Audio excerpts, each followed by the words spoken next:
Hello and welcome back to Analysis Review. The Eurozone crisis is back with a vengeance. An inconclusive election in Greece saw big gains for populists and extremists, but gave no one party a working majority. It did, however, send one clear message. Voters are fed up with austerity, but international lenders say there is no alternative. So with both sides at loggerheads, the question that many feared all along is now on the agenda. What if Greece exits the euro? With me to discuss this are Peggy Hollinger, FT leader writer, and our capital markets editor, Richard Milne. Welcome to you both. Peggy, start with you. After that election result, have we moved closer to the point where we ask, is it time for Greece to go, or it's inevitable?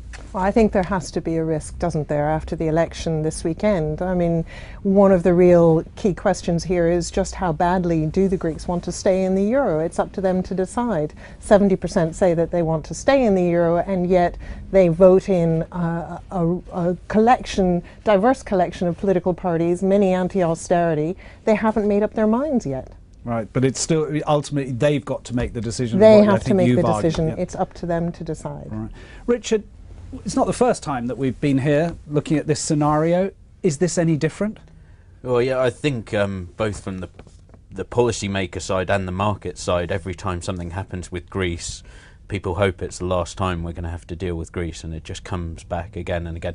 I think it is different. It's more serious. We're but reaching why? real. Why? What is it? Because fatigue. It's gone political that basically now we're seeing the leadership has essentially the established leadership's lost control. I think you reached the limit in both the debtor countries like Greece and in creditor countries like Germany of what's acceptable, what's possible. And you also see, you know, if Greece were to leave the euro, I mean, it's not going to do it in a nice, smooth way. This is going to be messy.